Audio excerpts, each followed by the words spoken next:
Todo encontro gera algo em nós. Todo dia, algo nos toca, nos contagia. Emoções afloram, reações se manifestam. É impossível não nos afetarmos, pois é impossível não interagir com o nosso entorno, que nos constitui, nos dá contorno e nos molda. Que afetos nos paralisam? E quais afetos nos movem? O poder dos afetos, uma visão filosófica e psicanalítica, tema desta série do Café Filosófico.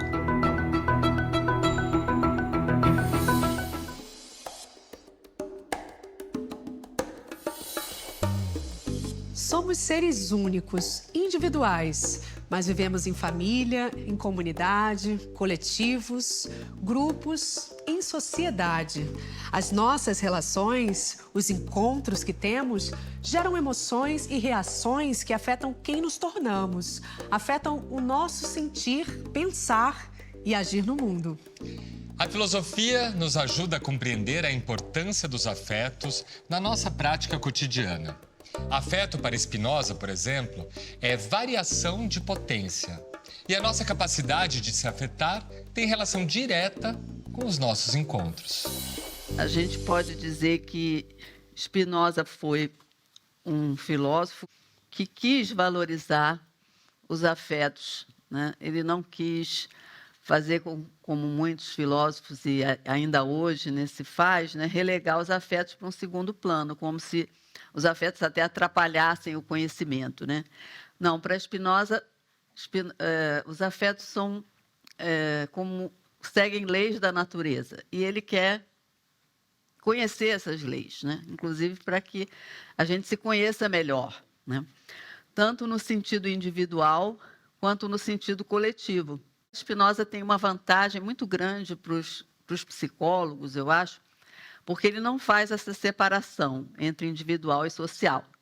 Então, quando ele usa a palavra indivíduo, ele quer falar de uma multiplicidade de indivíduos, né? Quer dizer, o indivíduo tem múltiplas partes, né? E a natureza inteira é formada de múltiplos indivíduos para o Spinoza. São compostos, né? E esses indivíduos, então, se eu considerar a mim, Cristina, isoladamente, eu posso dizer que eu também sou composta por múltiplos indivíduos. E eu sou uma multidão, né? Que é uma frase do Guattari. Então, nós somos uma multidão porque nós também somos compostos por múltiplas partes. Então, tem um conceito, né? Uma ideia pela qual Spinoza é muito conhecido, que é a questão dos encontros, né? Então, os encontros que fazemos, ou as afecções que fazemos, para usar uma palavra mais filosófica, é que determinam os nossos afetos. Então, esse determinam, quer dizer, eles produzem os nossos afetos, né? E os nossos afetos variam para mais e para menos, no sentido da expansão e no sentido da diminuição da potência. O aumento da potência é a alegria e a diminuição da potência é a tristeza, sendo que existe um monte de afetos que a gente poderia chamar de afeto triste, né? Que são os medos, a inveja, vários tipos de afeto triste, a intolerância, o preconceito e os afetos alegres, que também existem, talvez em número até menor um pouco, né? Os afetos alegres. Mas a gente vive assim, para Spinoza, variando conforme os nossos encontros, né? Então, nossa afetividade varia o tempo todo. Então, isso pode ser considerado foi, por muita gente, considerado uma coisa até ruim, porque os afetos até deveriam ser retirados da cena do conhecimento. Mas, para Spinoza, a potência dos afetos é um objeto de estudo e é um objeto muito sério, né? Porque implica em a gente, conhecendo os afetos, conhecer melhor as causas dos nossos afetos e não mais viver assim, ao sabor do acaso dos encontros. Ao longo dos 20 anos do Café Filosófico, diversos especialistas têm trazido a reflexão de grandes pensadores para nos auxiliar na compreensão de nosso contemporâneo. Spinoza e Winnicott, dois importantes teóricos, já foram discutidos por vários de nossos palestrantes com os mais variados enfoques. É sempre um convite para pensarmos como o encontro da filosofia e as ciências pode ser nosso aliado para vivermos melhor os nossos dias, as nossas relações e aumentar a nossa potência.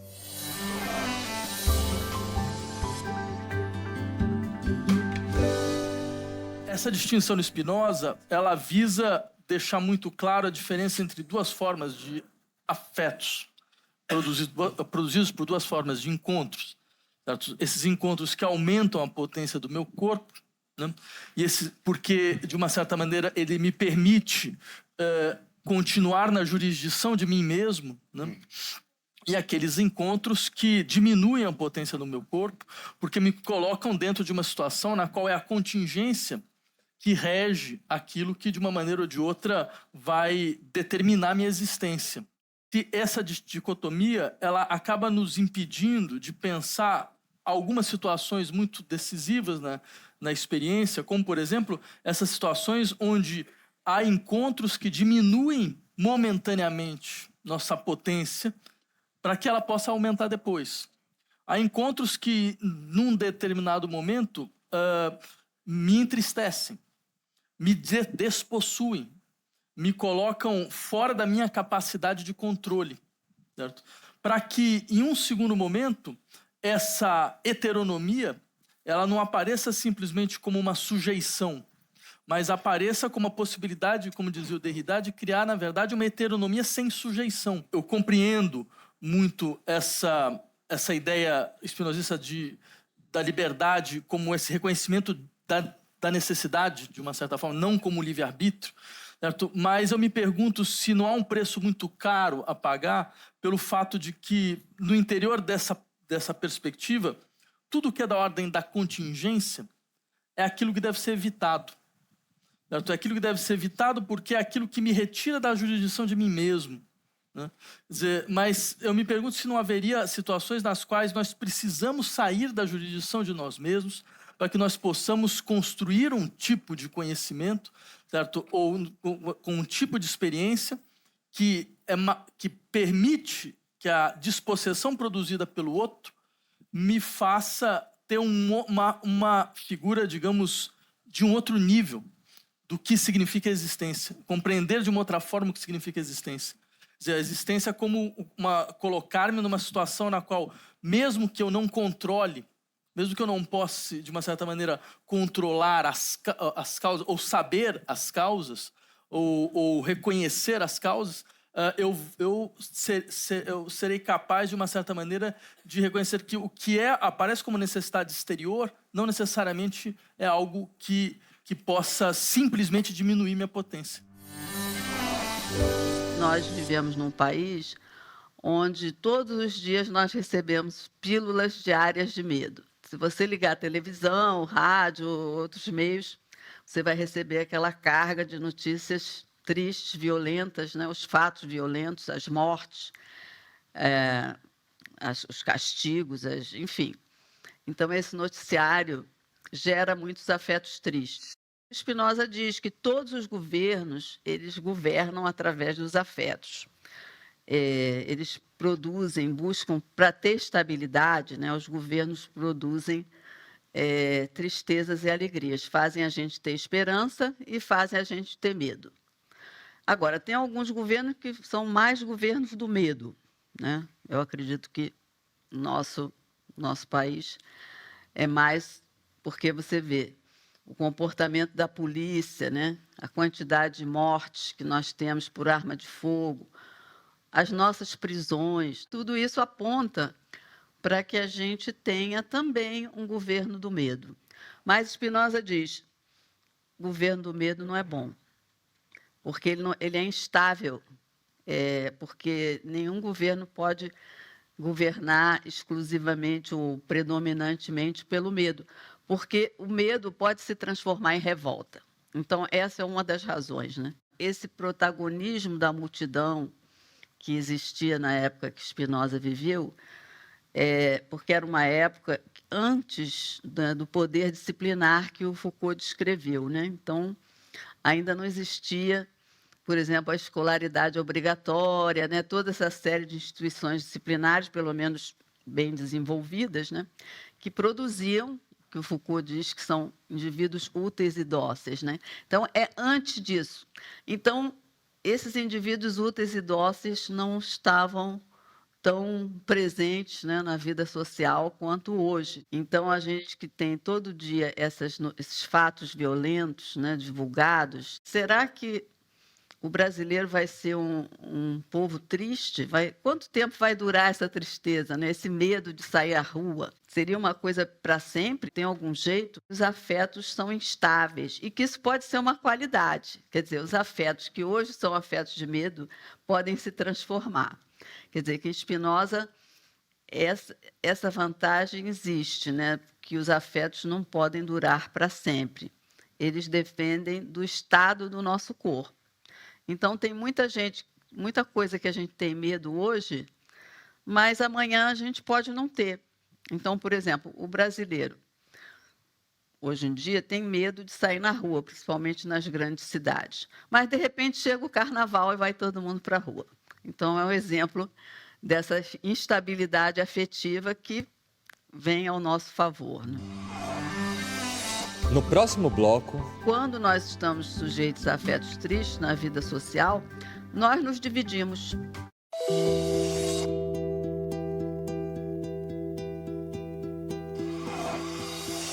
Viver em sociedade é aprender a viver em conjunto. Para além de apenas eu, somos um nós. O que me afeta é capaz de afetar o meu coletivo? E o que não me afeta, mas afeta alguém próximo, pode provocar algo em mim? O quanto nossos encontros nos afetam uns aos outros. por afeto, compreendo as afecções do corpo, pelas quais sua potência de agir é aumentada ou diminuída, estimulada ou refreada, e, ao mesmo tempo, as ideias dessas afecções. Por imaginarmos que uma coisa semelhante a nós, que não nos provocou nenhum afeto, é afetada de algum afeto, seremos, em razão dessa imaginação, afetados de um afeto semelhante. Interessante marcar que é diferente quando a psicologia define afeto, porque o afeto em Spinoza inclui ideias. Então, inclui corpo, né? São variações do corpo e variações da mente, ao mesmo tempo. Então, os afetos tristes, né, que nós geramos o tempo todo com algumas afecções que nós fazemos, geram também ideias tristes. Ou então, ideias tristes nos levam também a nos tornarmos submissos, acomodados, e etc. Então, essa ideia de que o afeto inclui também a ideia é uma coisa bem espinosista, né? Diferente da psicanálise, que afeto... até Freud pensou que o afeto e a representação se separavam, né, no recalque. É uma diferença grande porque ele está pensando afeto conjuntamente, né, na mente e no corpo. Quando a gente diz que a potência, quer dizer, a vida coletiva é constituída pelos afetos, é constituída pelos afetos de semelhança. Quando nós acreditamos que alguém é semelhante a nós, nós tendemos a nos contagiar com os afetos dessa pessoa. E quando nós achamos que não é semelhante, nós nem ligamos para os afetos, né, dessa pessoa. Na verdade, como todo mundo é tão múltiplo, a semelhança só pode ser parcial, né? Mas é uma coisa imaginária, da ordem da imaginação. Nós nunca somos iguais, né? Então, quando a gente fala, quando podemos formar um só corpo e uma só mente, somos mais potentes. Isso é verdade, mas esse formar um só corpo e uma só mente é um sentido, ao meu ver, figurado, porque esse cada um é múltiplo sempre, né? Então, é esse laço, né, do contágio afetivo que nos aproxima, mas sempre mantendo essa dimensão da diferença, porque cada um de nós, sendo uma multidão, é um ser altamente complexo. Nada é mais vantajoso aos homens para conservar o seu ser do que estarem em concordância, como se formassem um só corpo, uma só mente, buscando juntos o que é de utilidade comum para todos. Se dois se põem de acordo e juntam forças, juntos podem mais e, consequentemente, têm mais direito sobre a natureza do que cada um deles sozinho. E quantos mais assim estreitarem relações, mais direito terão todos juntos. Vocês estão vendo que Spinoza faz um verdadeiro elogio da vida coletiva, né? Que ele acha que é a melhor maneira de nós nos potencializarmos, aumentar a nossa potência, é através da vida coletiva. Por quê? A natureza, ela é formada de indivíduos com potências as mais variadas possíveis e que, a todo momento, as coisas podem ser destruídas por uma potência maior do que a daquela coisa. Coisas e pessoas e animais e tudo, né? Então, nós também, né, nós o tempo todo podemos ser destruídos por potências maiores que a nossa. Por exemplo, pode ser um vírus, né? Pode ser um terremoto, pode ser uma outra pessoa armada que atira, enfim, todas essas situações. Mas então a gente vive uma fragilidade muito grande, né? Mas, ao mesmo tempo, Spinoza aponta para o coletivo como uma grande possibilidade, né? Então, essa frase dele, assim, nada é mais útil ao homem que o próprio homem, né? Então, dois homens juntos, homens e mulheres, né, são 2 vezes mais potentes, né? E assim sucessivamente, né? Então, é o meio privilegiado, né? Ele não para de apontar, né, essa possibilidade, né, essa saída diante da enorme fragilidade que aparece também na obra de Spinoza, apesar dele ser conhecido como o filósofo da alegria. Mas ele é, em grande parte, também o filósofo, se for uma alegria ativa, tudo bem, porque ele também não é o filósofo da alegria passiva. Como exemplo, eu posso citar de alegria passiva no nosso mundo, são as alegrias do consumo, né? São alegrias que a gente tem por uma coisa que está fora de nós. A alegria ativa é quando é algo que nos alegra de dentro para fora. Ele fala que o maior problema da ignorância é o isolamento, não é tanto a ignorância. Então, se uma pessoa é ignorante, ela é uma situação que pode ser passageira, porque se essa pessoa interagir, se essa pessoa na vida social, isso pode mudar. Mas se ela é isolada, aí sim, aí está o problema. Ser passivo é uma coisa que a gente pode estar o tempo todo sendo passivo, determinado a partir do exterior. Os homens frequentemente são determinados a partir do exterior. Mas ele vai valorizar a atividade. E essa atividade, ela ocorre na vida social, na vida política, né? Mais do que no isolamento. A gente pode se lembrar dos grupos terapêuticos, né? Então, nos grupos terapêuticos, e aqui eu queria lembrar do Oswaldo Saidon, que é um psicanalista que faleceu recentemente, que trabalhava muito com grupos. Então, a psicoterapia de grupo, ela também se utiliza da potencialidade política da multidão. É a mesma potencialidade política que existe na vida política, existe na terapia de grupo. Se for acionada, né? Porque não é só pelo fato de a gente estar em grupo que a gente automaticamente se torna mais potente, porque tem muitos grupos que funcionam individualizadamente.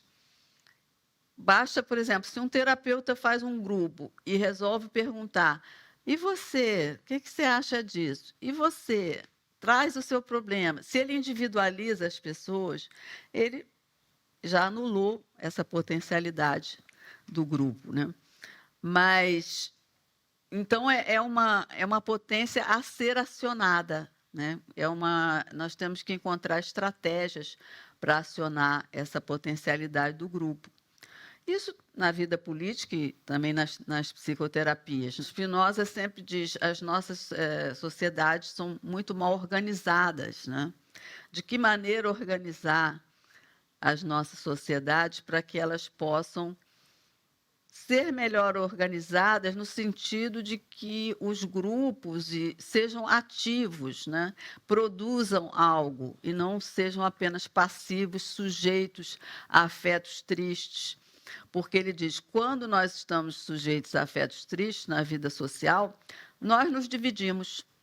É aí que os homens se dividem, sujeitos a afetos tristes, sem entender os afetos tristes. Então, eles se dividem e aí se perde essa potencialidade, que seria a potencialidade que ele até diz, quando formam um só corpo e uma só mente, quando concordam entre si, quando os homens concordam entre si, eles são mais fortes. Então, quando a gente fala concordar entre si, não é concordar com o líder, é concordar entre si mesmo, né? Essa dimensão do coletivo, né, e da possibilidade de agir melhor, de pensar melhor, que Spinoza acha que está mais no coletivo do que em qualquer outro lugar, do ponto de vista humano, né? Então, daí, novamente, né, esse elogio que ele faz da vida social. Então, os grupos terapêuticos também permitem uma coisa muito interessante, que às vezes é transformar algo que é uma falta, que é uma queixa, numa potência ativa, num ato, né? Então, por exemplo, às vezes, eu agora estou fazendo um trabalho também com mães que perderam filhos mortos pela polícia, ligada à Defensoria Pública lá do Rio.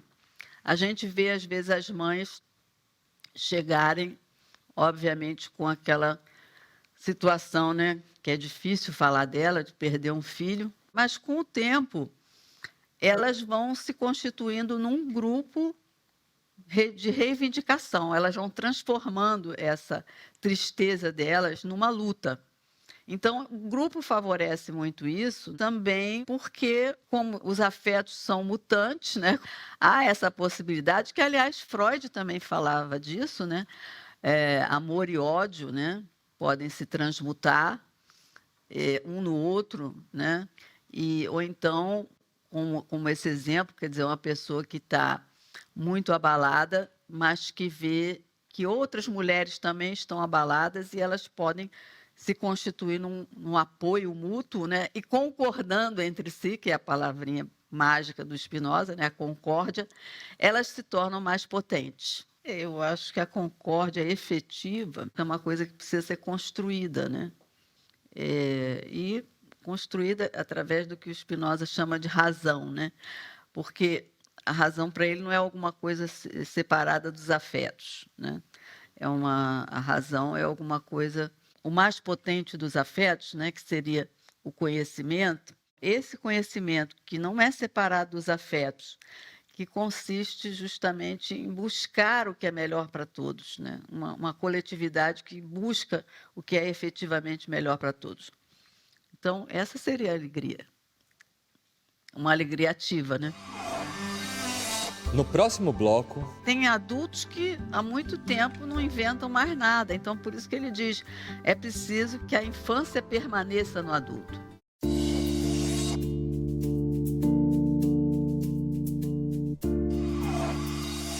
Seguindo o pensamento de Spinoza, podemos entender que afetos são ativos quando criamos nossas ações. Mas o que nos faz ser criativos? Como nos tornamos seres ativos? No século XX, o pediatra e psicanalista Winnicott pontua a importância da infância no desenvolvimento desse processo do criar. Para ele, é ainda quando somos bebês que aprendemos a agir no mundo ou a reagir ao mundo. E o ambiente inicial, principalmente o dos primeiros anos de vida, seria determinante nesse sentido. O Winnicott, estranhamente, né, é um psicanalista que é muito interessante a gente fazer paralelos entre ele e a filosofia de Spinoza.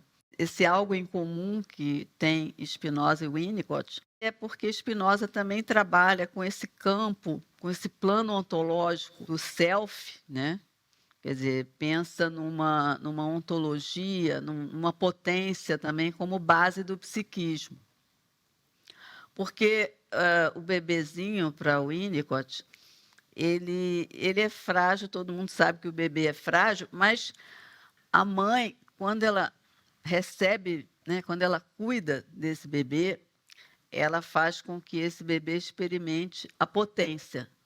Então, esse cuidar do bebê, ele possibilitará que a principal experiência do bebê seja a potência. Então, é uma fragilidade, mas é uma fragilidade que, mediante o cuidado, se torna potência, né? E quando a mãe não cuida, ou, enfim, quando a criança não é bem cuidada, ela experimenta alguma dificuldade, alguma aspereza do ambiente que não é desejável que ela experimente. Mas o Winnicott, ele também vai trazer essa ideia, né, da vida social, né? Vai trazer a noção de ambiente como uma noção fundamental, né? Então, esse é um outro ponto que pode fazer um paralelo com Spinoza. E também quando ele fala do brincar, porque o brincar, para ele, a gente poderia dizer que se aproxima muito da noção de potência, da noção de conatos em Spinoza, porque esse brincar é uma dimensão que está presente não só na criança, né, mas também no adulto, deveria estar. Porque, inclusive, hoje a gente tem várias crianças que brincam muito pouco, né? As nossas escolas, às vezes, faltam espaço para as crianças brincarem, as creches. Então, às vezes, desde muito cedo, a criança já é colocada num colégio que não tem espaço para brincar. A criança de 3 anos, numa sala cheia de carteiras, sentada numa cadeira. Então, isso aí, para o Winnicott, seria uma coisa muito grave, né? Porque o brincar é um momento muito importante, né? E quando a criança não brinca, inclusive, ele acha que tem alguma coisa errada, é um sinal diagnóstico, né? A criança que não brinca. Algo não vai bem com a criança quando ela não brinca. Porque ela brinca espontaneamente. As crianças não precisam ser apresentadas para brincar, né? Você vê que, às vezes, a criança chega num lugar que tem outras crianças, daqui a pouco já está rolando a maior brincadeira e ninguém apresentou. É com base no brincar que se constrói a totalidade da existência experimental do homem. Experimentamos a vida na área dos fenômenos transicionais, no excitante entrelaçamento da subjetividade e da observação subjetiva, e numa área intermediária entre a realidade interna do indivíduo e a realidade compartilhada do mundo externo aos indivíduos. É através do brincar que se constrói a vida coletiva. É uma potência do brincar, né, que é atualizada e também dificultada quando nós vivemos numa sociedade, né, onde o medo, né, voltando ao medo, é muito presente, né? O medo das ruas, né? Então, os pais estão amedrontados, e há muito tempo que as ruas, né, não são mais locais para brincadeira, e isso impede muito essa dimensão do brincar que aponta para a vida coletiva, né? Isso é uma perda muito grande, porque o brincar ele está presente também desde a mais tenra infância, né, quando a criança inventa aquilo que o Winnicott chama de objeto transicional. É uma invenção da criança, aquele paninho, aquele ursinho. Então, e quem é que escolheu aquele paninho, aquele ursinho? Foi a criança, foi ela que inventou. É a primeira invenção, né, que ela faz, que já não é mais a mãe, né? Não é mais na relação com a mãe, é alguma coisa que aponta para fora.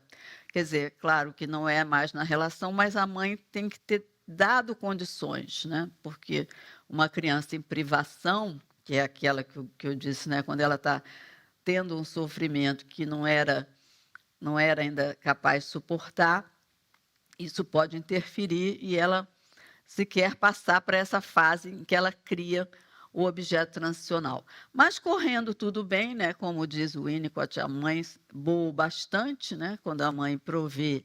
A mãe boa o bastante não é aquela mãe maravilhosa, é uma mãe, né, apenas boa o bastante, mas que é capaz de dar isso para a criança, essa base, né, para ela fazer o quê? Para ela inventar. Então, essa ideia da invenção, inventar outros objetos, né? Inventar, inclusive, o mundo cultural, é onde o Winnicott vai chegar. Ele vai dizer que essa base do objeto transicional é que chega, né, na cultura humana, que é uma invenção também. Mas essas invenções, elas são fundamentais. Tem adultos que há muito tempo não inventam mais nada. Então, por isso que ele diz, é preciso que a infância permaneça no adulto, né?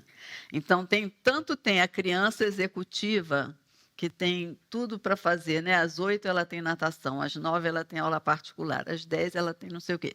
Então, tem essa criança. Que infância é essa, né? Mas tem o adulto também, que não inventa mais nada, né? Então, esse também está, né, com algum problema, esse também está prejudicado na sua vida por não poder brincar, né? Porque brincar é experimentar, é reinventar. Nesse ponto tem a ver com Spinoza também, porque para Spinoza o conhecimento vem da experimentação, vem da possibilidade de experimentar. Para o Spinoza, quanto mais encontros nós fizermos, quanto mais nós experimentarmos, quanto mais nós brincarmos, né, a gente poderia dizer, mais potentes nós vamos ser.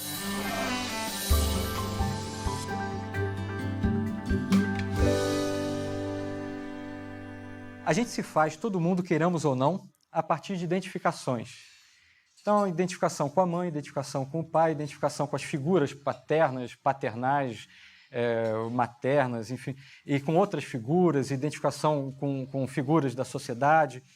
E essas identificações, elas são necessárias, porque a gente se constitui um pouco por antropofagia, né? Quer dizer, porque se identifica com uma coisa, com outra, e, de um modo geral, essa identificação faz parte desse sentimento de comunhão com o mundo e com os outros. É o que permite eu me identificar, portanto, me sentir próximo e partilhando noções comuns e sentimentos comuns com todas as pessoas, né? Então, eu me formo por identificação de um modo ou do outro. Só que eu me formar por identificação, isso pode se dar na minha vida de duas formas. Mais uma vez, em cada um de nós, as duas estão presentes. Mais de uma, mais de outra, menos de uma, menos de outra, mas basicamente de duas formas. Uma é que essas identificações, elas me fazem por uma colagem onde eu me submeto ao externo. E a outra, o que me chega, se submete a mim, quer dizer, onde se dá efetivamente a tal da antropofagia, quer dizer, eu processo aquilo tudo e aquele mundo externo, aquele ambiente, ele é recriado por mim. Então, eu recrio esse ambiente na forma de um afeto ativo, de um afeto criativo, e, de alguma maneira, essa síntese final, ela traz essa característica de criação, de autenticidade, de sentimento do meu si mesmo como verdadeiro. No próximo bloco... É como se a nossa imaginação, no contemporâneo, ela é colonizada em grande parte por esses meios digitais.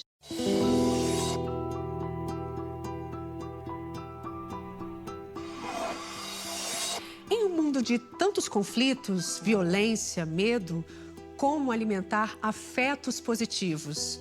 Como atingir a alegria ativa que facilita o conviver no coletivo? A compreensão sobre como percebemos o mundo e de que modo ele nos impacta, nos afeta, nem sempre é fácil.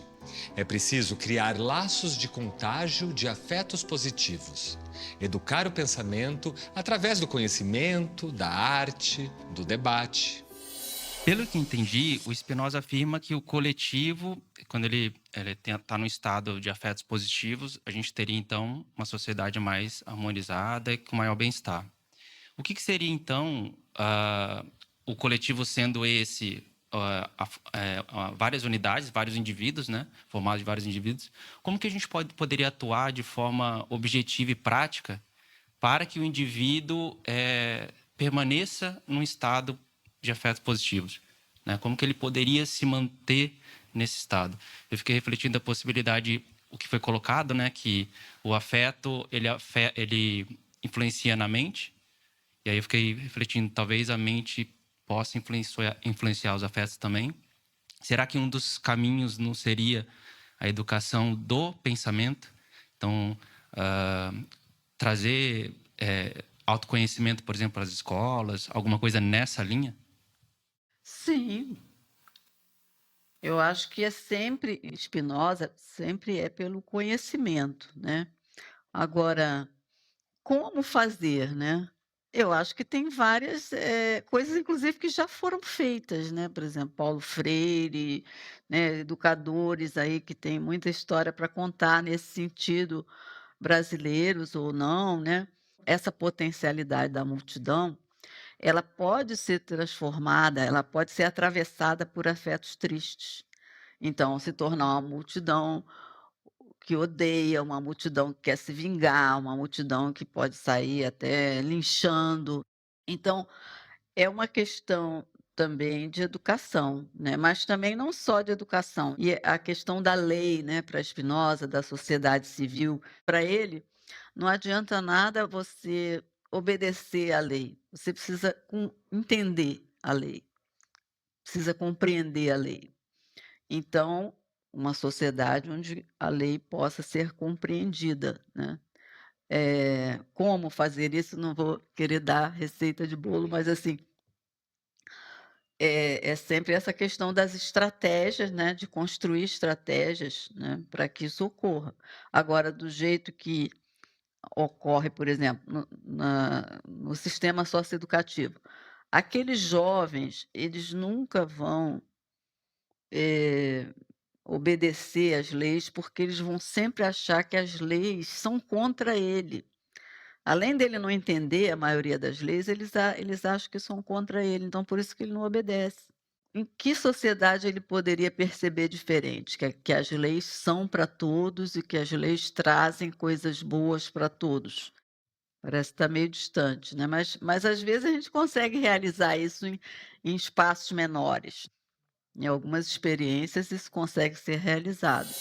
A Thaís pergunta como potencializar uma política dos afetos depois de uma conjuntura de violência e extrema desigualdade social. Eu acho que sempre que a gente estiver, por exemplo, promovendo debates como esse, né? Trazendo outras ideias, né? Se a gente estiver na mídia, né, outras ideias sendo debatidas, sempre existem maneiras, né, de interferir sobre essa repetição de preconceitos, de estereótipos, o racismo mesmo, né? Eu acho que todo esse debate que no Brasil nós estamos fazendo, né, sobre esse tema, ele está produzindo efeitos, né? Então, acho que são maneiras que aparentemente parecem utópicas, mas não tem outra, né? É sempre através do contágio, mas do contágio, não aquele contágio afetivo de ideias violentas, por exemplo, né? Que às vezes os nossos filmes aí que passam nos canais, eles divulgam muito mais mentalidades violentas, valores estranhos, mortes, assassinatos, mas tem outras coisas também que divulgam outras perspectivas, né? E na medida que a gente possa ter mais essas outras perspectivas, a gente pode sim modificar. Acontece que fazer isso é difícil também, né? Interferir, né, naquilo que é consumido É uma tarefa difícil, não é assim fácil. Oi, eu sou a Maria e a minha pergunta é: o Brasil, como um povo com a educação precarizada, é muito vulnerável à indústria cultural e manipulação de massa. E isso cria que grande parte dos brasileiros tenham os mesmos afetos. Essa harmonia de afetos forjada pela cultura de massa é considerada harmonia pelo Spinoza ou não? Isso não seria harmonia, né? Seria uniformização, né? Porque a semelhança é sempre uma coisa imaginária. Então, você dizer que você é igual, pensa igual, né? É uma espécie de uma ilusão, embora se estabeleça essa homogeneização provisória, né? Às vezes, e pode ser até benéfica, que constitui uma espécie de uma liga, né, entre um grupo. Mas, nesse caso que você está falando, é um excesso, né?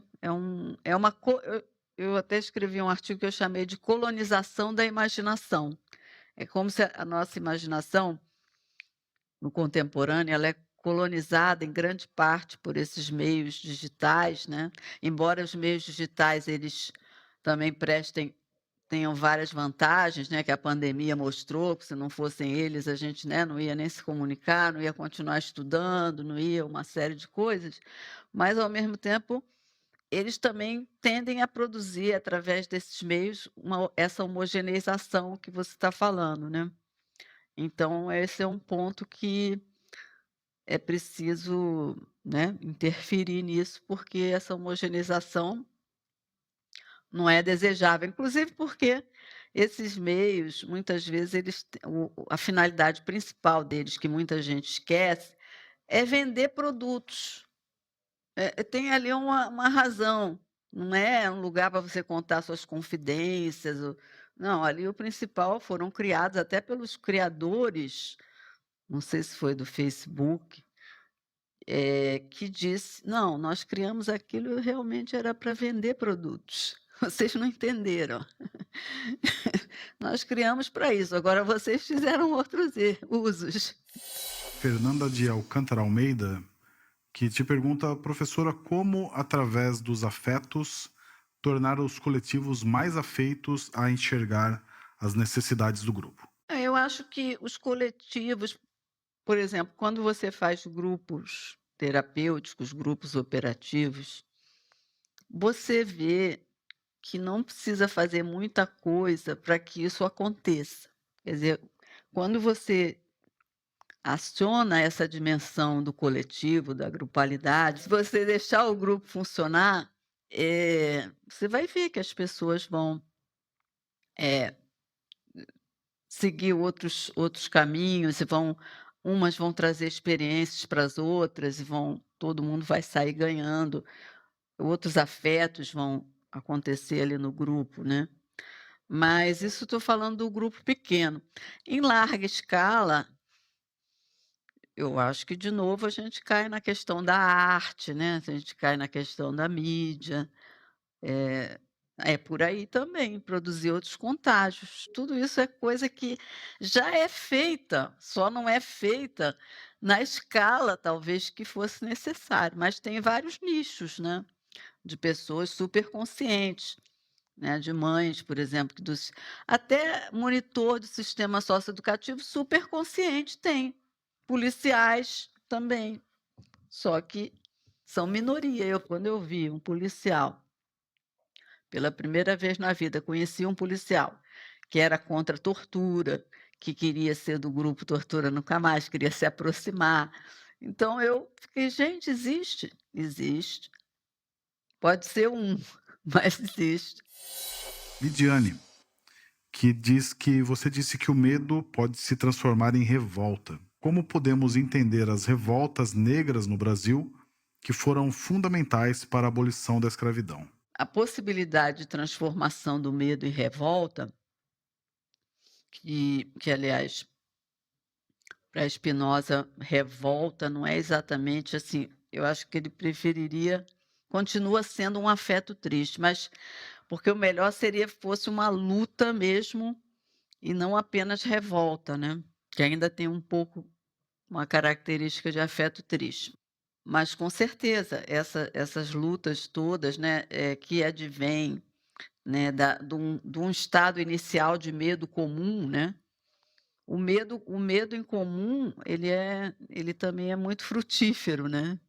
Ele não é só o medo coletivo, né? Ele pode se transformar. O medo não é só paralisia, né? O medo pode se transformar, embora não seja sempre que isso ocorra. Porque na política em Spinoza, nada é impossível, mas também nada está garantido. Um aspecto que diz respeito àquilo que nós podemos derivar do que Spinoza compreende por conatos. Não existe, a meu ver, a possibilidade de nós alcançarmos uma condição de estabilização plena, a não ser nisto que Spinoza via como o grande ideal do sumo bem. Porque a nossa existência, ela é a flutuação, a inconstância dos nossos estados de potência e impotência. Ora, isso torna, para Spinoza, completamente equivocado a ideia de se trabalhar com uma noção qualquer de natureza humana ou sujeito humano. A cada instante das nossas vidas, se nós estamos justamente neste movimento de flutuação entre o aumento e a diminuição da potência, no momento em que nós somos mais fracos, nós podemos certas coisas. E no momento em que nós somos mais fortes, nós podemos outras coisas. Não se trata apenas de considerar que eu preciso resgatar todas as, digamos, toda a cadeia de causalidade para me tornar inteiramente livre. Isso é um ideal. No curso das nossas vidas, o máximo que nós podemos fazer é colocarmos-nos a caminho de nos tornar o máximo possível alegres, isto é, potentes.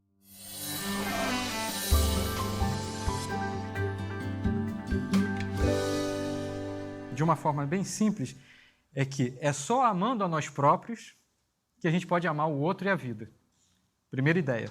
Em termos unicotianos, mais ou menos o quê? É só aceitando que eu tenho um aspecto ruim, digamos, pelo menos dentro dos meus próprios padrões ruim, que eu posso aceitar o meu lado bom também. Então, aceitar a si mesmo, com as nossas dificuldades, nossos defeitos, etc., etc., é o primeiro passo para a gente se amar, não mais de uma forma idealizada, mas tal qual somos, né? Bom, e é isso que vai permitir amar o outro e o mundo. Por quê? Porque, por um lado, é muito fácil amar o mundo achando que o mundo é só bom. Não, as pessoas são todas boas, o mundo é muito bom, a vida é muito boa. Defesa maníaca, né? Quer dizer, não resolve. No fundo, eu estou denegando, colocando de lado e varrendo para debaixo do tapete os sofrimentos, as dificuldades, as crueldades, etc., etc., né? Então, a minha intenção é trazer uma ideia e uma proposta de não dicotomizar o interno e o externo, né? De tentar mostrar que assim, a saída está no outro, no mundo, na vida, sim, mas ela só é possível se ela também estiver dentro. Inscreva-se no canal do Café Filosófico CPFL no YouTube E siga nossas redes sociais para mais reflexões. Por pobreza e crime, essa junção que é feita, é muito nefasta, né? Então, uma sociedade dividida assim, o mínimo que a gente pode dizer é que ela vai ter muita dificuldade de buscar o que é melhor para todos. Porque ela não vai poder estabelecer, até agora não conseguiu, uma relação de concórdia.